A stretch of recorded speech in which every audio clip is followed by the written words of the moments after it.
તો જય બાબારી જય શ્રી કૃષ્ણ. સ્વાગત છે એક મિની બ્લોગમાં. તો આજે અમે કુવા ઉપર જતા હતા ઘેર અને વચ્ચે મળ્યું અધરી સાકરું.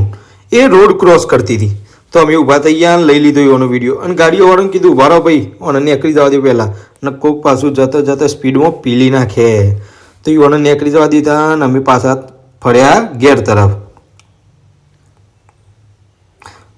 તો હું જતો રહ્યો તો ઓઘું જોવા, કારણ કે ઓઘામાં આવી ગયું હતું ફૂલ પાણી અને આખો દાડો આજ તો વરસાદ ચાલુ હતો. તો અમે ત્યાં કણ હતા 5 જણા, હું, પ્રફુલ, ચિરાગ, શનિ મહારાજ ને ભરતસિંહ. અમે 4 જણા ઉભા હતા અને પ્રફુલને કીધું આગળ કે યાર બધાનો વિડીયો લેવા દે. તો વિડીયો લીધો અને બધાને બતાવી દીધું ઓઘું.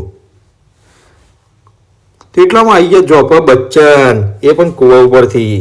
તમે નેક્સ્ટ વિડીયોમાં જોયું જાય કે આ બચ્ચન આપણે ચોકડી પર આવતા જ હોય છે. તે ગામમાં આવ્યા હતા ઓઘું જોવા. કીધું આ બાજુ આવો. તે ફરીને આવ્યા આ બાજુ. કીધું ચો આપણે કયું ઓઘું જોવા આવ્યો છું. તો એટલામાં હું ઘેર આવ્યો, દૂધ આવી ગયું હતું, દૂધ ભરાવા નીકળી ગયો ડેરીમાં. તો જો આ અમારા ગામની છે ડેરી અને એટલામાં અમે લીધો છે ઉમિયા સેલમાંથી ફોન, એ માલિક આવી ગયા.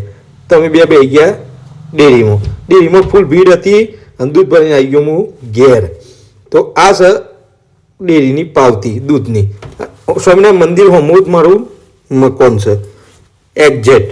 તો જો હું બતાવું તમને મારું મકાન. તો એટલામાં હું આવી ગયો ઘેર ને ઘેર તો આપણે તમને ખબર જ છે કે બધાને મળે છે એ જે દાબેલી. તો મળીએ આપણે નેક્સ્ટ વિડીયોમાં. જય બાબાડી જય શ્રી કૃષ્ણ.